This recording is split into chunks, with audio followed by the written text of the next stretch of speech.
Hello friends. तो आपके अपने यूट्यूब चैनल में सभी का स्वागत है। तो आज आपकी जो क्लास होगी वो क्लास रहेगी ईवीएस की। ईवीएस में जो आपकी जो है एनसीईआरटी कराई जाएगी। कई सारे बच्चों की डिमांड थी कि सर एनसीईआरटी करा दीजिए।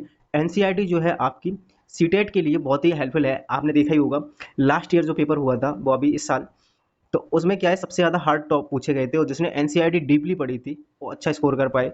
तो सीटेट के लिए फर्स्ट ऑफ ऑल सबसे पहले क्या है कि एनसीईआरटी पढ़ना, एनसीईआरटी को समझना बहुत ज़रूरी है। उसके बाद कंटेंट को जब आप एनसीईआरटी समझ लेंगे तो कंटेंट को अपने आप आपको 60% आपको अपने आप समझ में आने लगेगा। ठीक है, तो चलिए ज़्यादा समय ना लेते हुए तो आज आपका जो है एनसीईआरटी कराया जाएगा। एनसीईआरटी में आपकी जो क्लास रहेगी फोर्थ क्लास रहेगी और फोर्थ क्लास की एनसीईआरटी का फर्स्ट चैप्टर होगा वो होगा है चलो चले स्कूल पार्ट 1 लेसन 1। ठीक है, तो इसमें आपको समझते हैं कि पार्ट 1 में क्या देखा है कि पार्ट 1 आपका रिलेटेड है स्कूल चलो चलो चले स्कूल, इस नाम से टॉपिक है। चलिए आओ कुछ बच्चों से मिलें और देखें कैसे कैसे ये बच्चे स्कूल पहुंचते हैं। तो चलो करके देखें, तो देखते हैं। तो इस प्रकार से बच्चे क्या करते हैं, यहाँ कुछ ईंटें रख लेते हैं और ईंटें रख के क्या करते हैं, पानी की यहाँ भरा हुआ था तो वहाँ पे चलने की कोशिश करते हैं। तो आगे दे रखा है कि कुछ ईंटें लो और इन्हें किसी खुली जगह पर सीधी लाइन में रखो जैसे चित्र में दिखाया गया है। अब इन पर चलने की कोशिश करो। क्या यह आसान लगा? अपने टीचर की मदद से 4-5 बांसों को बांधकर एक छोटा सा पुल बनाओ और करके देखो तुम्हें कैसा लगा। गिरे तो नहीं? कई बार चलोगे तो आसान लगेगा। जूते या चप्पल पहनकर पुल पर चलना ज़्यादा आसान होगा या नंगे पैर? क्यों, ये अपना एक्सपीरियंस शेयर करना है। इस प्रकार से एक एक्टिविटी दी हुई है। तो मेन जो होता है एनसीईआरटी में, जो ये ग्रीन में या येलो में ब्लू में इस तरीके से दिया होता है, ये इसको समझना और पढ़ना बहुत ज़रूरी होता है क्योंकि इसी से आपका सीटेट हमेशा क्वेश्चन पूछता है। जैसे कि यहाँ पे दे रखा है बांस से बना पुल। ठीक, बांस से ये पुल बना हुआ है और ये असम में पुल बनाए जाते हैं बांस से। बांस से पुल देखने को कहाँ मिलेंगे? बांस के पुल बने हुए असम राज्य में मिलेंगे। ठीक है, तो इस प्रकार से बच्चे क्या कर रहे हैं, देखो पुल है बांस का, इस प्रकार से दिख रहा होगा आपको इमेज में। और ये स्कूल जाते हुए एक हाथ से पुल को पकड़ते हैं और बांस की डंडियों को एक हाथ से बुक्स वगैरह अपने बैग्स वगैरह और इस प्रकार से जाते हुए दिखाई दे रहे होंगे आपको। तो यहाँ पे आपको दिया हुआ है हमारे यहाँ, इन्होंने कहा हमारे यहाँ बारिश बहुत तेज होती है और कभी कभी तो चारों तरफ घुटनों तक पानी भर जाता है, फिर भी हम स्कूल जाने से नहीं रुकते। एक हाथ में किताबें उठाते हैं और दूसरे हाथ से बांस को पकड़ते हैं। हम जल्दी जल्दी बांस और रस्सी से बना पुल पार कर जाते हैं। तो यहाँ पे बस समझने की एक छोटी सी बात है जो आपसे एग्जाम में पूछेगा कि आपको बांस से बना पुल कहाँ पर दिखाई देगा, मिलता है, वो असम राज्य में मिलता है। बस इतनी सी बात आपको समझनी है। चलते हैं अगला। कई बार एग्जाम में पूछा है, एक बार नहीं, हर बार एग्जाम में लगभग लगभग पूछा जाता है। चलिए अगला है आपका इस प्रकार से कि लद्दाख का पूछ लेता है कि ट्रॉली से बने हुए लद्दाख में किस प्रकार से क्या बच्चे स्कूल जाते हैं। तो ट्रॉली से आप बच्चे स्कूल जाते हैं किस राज्य में? लद्दाख में। कहाँ? लद्दाख में जाते हैं। जैसे यहाँ पे इन्होंने एक्सपीरियंस अपना शेयर किया कि स्कूल पहुँचने के लिए हमें रोज नदी पार करनी होती है। खूब चौड़ी और गहरी नदी के पार जाती हुई मजबूत लोहे की रस्सी होती है। जो ये रस्सी दिख रही है ना, ये मजबूत लोहे की रस्सी है। या तो ये इस साइड क्या कर देते हैं, यहाँ पे बांध देते हैं और एक साइड यहाँ पे बांध देते हैं। या तो पत्थरों से बांध देंगे या फिर किससे बांध देंगे, या फिर कोई पेड़ होगा उससे बांध देंगे इस प्रकार से। तो मजबूत लोहे की ये रस्सी से बांध देते हैं और फिर क्या करते हैं, इस प्रकार से ट्रॉली का ये सिस्टम बना लेते हैं और इसमें क्या है, बच्चे बैठकर और अपना इस पार से उस पार नदी के हो जाते हैं। ठीक है, तो उन्होंने यही कहा है कि नदी के पार जाती हुई मजबूत लोहे की रस्सी होती है। यह दोनों तरफ से भारी पत्थरों या पेड़ों से कसकर बांधी रहती है और ट्रॉली लकड़ी से बना झूला होता है। ये ट्रॉली होता है, ये लकड़ी के बना हुआ झूला होता है, लकड़ी से बना होता है। ये झूला आपको दिख रहा है ना, ये पुली की मदद से इस रस्सी पर सरकती है। ये जो सरकती है ना ये ट्रॉली, ये पुली दिख रही ना, इसकी मदद से सरकती है। हम 4-5 बच्चे एक साथ ट्रॉली में बैठ जाते हैं। ये ट्रॉली काफ़ी बड़ी होती है जिससे 4-5 बच्चे बैठ जाते हैं। इस प्रकार से आपको दिख रहा होगा बच्चे बैठे हुए और 4-5 बच्चे बैठते हैं और पहुंच जाते हैं, नदी के उस पार पहुंच जाते हैं। इस प्रकार से क्या करते हैं, अपना स्कूल आना जाना इनका रहता है कि इस ट्रॉली की मदद से। ठीक है, तो एग्जाम में ये कई बार पूछा हुआ क्वेश्चन है आपसे कि ट्रॉली की मदद से बच्चे किस राज्य से अपने स्कूल जाते हैं। तो किस राज्य में जाते हैं? लद्दाख में। अगला है आपका नेक्स्ट। तो ये कुछ एक्टिविटी दी हुई है, करके देखो, है ना। इतना ये इंपॉर्टेंट नहीं है, लेकिन इससे ये एक्टिविटी दी क्यों होती है ये आप समझना होगा। इससे एक्टिविटी से बच्चे की क्या होती है, क्रिएटिविटी जनरेट होती है, सक्रियता। क्या जनरेट होती है? क्रिएटिविटी। तो जो क्रिएटिविटी, बच्चे की सक्रियता यानी सीखने की समझ जो बनती है ना, मैंने इन क्रियाकलापों से सीखने की समझ बनती है। तो इसलिए ये बच्चों को पढ़ना और समझना जरूरी होता है, इसलिए बच्चों को पढ़ाया जाता है। ठीक, जैसे कि इसमें देखा है बच्चे कुएं से बाल्टी खींच रहे हैं, क्या दोनों चित्रों में अंतर बता सकते हैं? इन दोनों में किस तरह खींचना आसान होगा, पुली की मदद से, पुली के साथ या बिना पुली के साथ? तो ये पुली के साथ खींचना जनरली बात है, पुली के साथ किसी वेट को खींचोगे तो आसानी रहती है, और सीधा सिंपल खींचोगे तो क्या होगा, ताकत यानी फोर्स ज़्यादा लगाना पड़ेगा, इसमें फोर्स कम लगाना पड़ेगा। समझ पाए? तो इतना डिफरेंस इस क्रियाकलाप से बच्चे समझेंगे, सीखेंगे। तो इसलिए क्रिएटिविटी कोई जो होती है, देख क्रियाकलाप दिए होते हैं वो इसलिए दिए होते हैं बच्चे की क्रिएटिविटी के लिए, एक्टिविटी इसलिए दी रखी होती है। चलिए अपने आसपास देखो और तुम कहाँ कहाँ पुली का प्रयोग देखते हो, ठीक इस प्रकार से एक्टिविटी कुछ दे रखी हैं। चलिए ये तो इतनी इंपॉर्टेंट है, ये इंपॉर्टेंट नहीं होती हैं, लेकिन बच्चों की जो समझ के लिए बहुत इंपॉर्टेंट होती हैं। अब आपसे दे रखा है ये सीमेंट का पुल, सीमेंट का जो पुल है ना, ये भी इंपॉर्टेंट है, इससे भी एग्जाम पूछा जा सकता है। हमें कई बार कई जगह पानी पार करना पड़ता है, ठीक, तब भी है तब हम भी पुल से जाते हैं। ये सीमेंट, ईंट और लोहे के सरिये से बने होते हैं। देखो पुल पर चढ़ने उतरने के लिए सीढ़ियाँ भी दी रखी होती हैं। तो इस प्रकार से पुल जो होते हैं ये सीमेंट के बने होते हैं, सीमेंट और सरिये से बने होते हैं, ठीक है। और इसमें इधर ये सीढ़ियाँ दिख रही होंगी इस प्रकार से आपको, तो इसमें सीढ़ियाँ भी होती हैं। अब आगे क्रियाकलाप क्या दे रखा है, यह पुल बांस के बने पुल के किस तरह अलग होते हैं, ये आपको एक्टिविटी में समझना होगा, बच्चों को समझना होगा कि किस प्रकार से अलग होते हैं।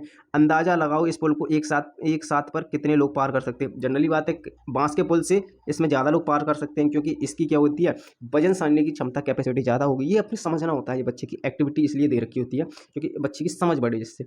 तुमने देखा कि कैसे बच्चे अलग अलग पुलों की मदद से ऊबड़ खाबड़ रास्ते और नदियों को पार करके स्कूल पहुँचते हैं, बिल्कुल सही बात है, ठीक है। आगे अगर तुम्हें मौका मिले तो हम कौन से पुल से जाना चाहोगे, बताइए कौन से पुल से जाना चाहोगे, ये दे रखा है इसमें। आगे है स्कूल जाने के लिए क्या तुम भी पुल पार करते हो, वह पुल कैसा दिखाई देता है, उसका चित्र बनाओ। ये एक्टिविटी दे रखी है, तो ये इतनी इंपॉर्टेंट नहीं है। चलते हैं अगला, नेक्स्ट स्लाइड की ओर। अपने आसपास किसी पुल या पुलिया को देखो और उसके बारे में कुछ बातें पता करो। वहाँ बना है, वह कहाँ बना है, पानी पर, सड़क पर, पहाड़ों के बीच या कहीं और। पुल को कौन पार करता है, लोग ही जाते हैं या जानवर और गाड़ियाँ? जनरली बात है तीनों लोग जा सकते हैं, लोग भी जाते हैं, गाड़ियाँ भी जाती हैं और जानवर भी जाते हैं, ठीक है। तो ये तीनों लोग के लिए होगा, तो यहाँ बताना होगा क्या वह पुल पुराना सा लगता है या नया। तो ये आपको चीज़ें समझने की होती हैं, इसलिए ये दे रखे होते हैं। चलिए ये इतने इंपॉर्टेंट नहीं है एग्जाम के दृष्टिकोण से, तो ये इंपॉर्टेंट होते हैं जी, इस टाइप से बॉक्स में एक दिए रहते हैं इस टाइप से, ठीक है। तो ये इंपॉर्टेंट होते हैं। बल्लम, बल्लम जो होता है वो क्या है, इस चीज़ को समझिए। देखिए केरल के कुछ भागों में बच्चे पानी को पार करने के लिए बल्लम लकड़ी की बनी छोटी नाव में बैठकर स्कूल तक पहुंचते हैं। तो ये बल्लम जो होती है ये एक नाव होती है, इस नाव को नाम दिया गया बल्लम, इतना समझे पहले। तो ये बल्लम एक विशेष प्रकार की ऐसी नाव है जिसमें सिर्फ जो स्पेशली बच्चों के लिए बनाई गई है, ठीक है। किसके लिए बनाई गई है, बच्चों के स्कूल आने जाने के लिए। तो ये जनरली क्या होती है, नदी या पुल या कोई भी छोटी सी, मतलब किसी भी नदी को पार करने के लिए ये स्पेशली बनाई गई होती है। ये बल्लम नाम की एक नाव बनाई गई है। ये कहाँ पर पाई जाती है, ये बनाई जाती है जनरली केरल राज्य में। किस राज्य में, केरल राज्य में। तो ये इंपॉर्टेंट है आपका कि बल्लम क्या है पहले ये समझना है, और बल्लम जो है नाव कहाँ पाई जाती है, किसके लिए होती है, ये इस चीज़ को समझना होगा। चलिए अगली नेक्स्ट स्लाइड पे। तो ये कई बार एग्जाम में पूछा हुआ क्वेश्चन है, ऐसा नहीं है कि ये एग्जाम में पूछा नहीं गया है, आप प्रीवियस ईयर उठा के देख सकते हैं, तो कई बार पूछा हुआ है। ऊँट गाड़ी ये कहाँ पाई जाती है, ये राजस्थान में पाई जाती है। तो ये क्या है, ऊँट गाड़ी राजस्थान में। हम रेगिस्तान में रहते हैं, बिल्कुल सही बात है, हमारे यहाँ दूर दूर तक रेत ही रेत नजर आती है। बिल्कुल राजस्थान में देखेंगे दूर दूर तक रेत ही रेत नजर आएगी। दिन में तो रेत खूब तपती है, हम ऊँट गाड़ी में बैठकर स्कूल पहुँचते हैं। यहाँ क्या होता है जनरली कि ये रेत जो होती है दिख रही होगी, ये बहुत दिन में गर्म हो जाती है, तो यहाँ चलना इतना आसान नहीं होता। तो क्या होता है कि यहाँ ऊँट गाड़ी इस प्रकार से होती है, और इस प्रकार से बच्चे इस ऊँट गाड़ी पर बैठकर अपना स्कूल आते जाते हैं। चलिए अगला, बैलगाड़ी की बात करें तो बैलगाड़ी मैदानी इलाकों का एक गांव है। बैलगाड़ी जनरली मैदानी इलाके में नहीं पाई जाएगी, उत्तराखंड जैसे मतलब राज्यों में तो नहीं पाई जाएगी, क्योंकि ऊबड़ खाबड़ ऊंची नीची यानी पहाड़ी एरिया होती है वहाँ पे। हम बैलगाड़ी पर बैठकर हरे भरे खेतों में से धीरे धीरे निकलते हुए स्कूल पहुँचते हैं। तेज़ धूप बारिश हो तो हम अपनी छतरी खोल देते हैं। देखिए ये जो बैलगाड़ी जनरली पाई जाती है मैदानी इलाकों के गांव होते हैं उनमें पाई जाती है, और तेज़ धूप में क्या होता है, छतरी का प्रयोग करके हम अपने स्कूल आते जाते हैं। इस प्रकार से बैलगाड़ी का वर्णन दिया है। चलिए अगला नेक्स्ट स्लाइड पे चलते हैं। अगला है आपका साइकिल की सवारी। तो देखिए इस प्रकार से जब साइकिल नहीं थी तो बच्चों को या लड़कियों को अक्सर आना जाना बहुत मुश्किल होता था, कई बच्चियां नहीं पढ़ पाती थी। साइकिल की सवारी, हम लंबे रास्ते पर साइकिल चलाकर स्कूल जाते हैं। पहले तो स्कूल दूर होने के कारण कई लड़कियां स्कूल जा नहीं पाती थी, बिल्कुल सही बात है।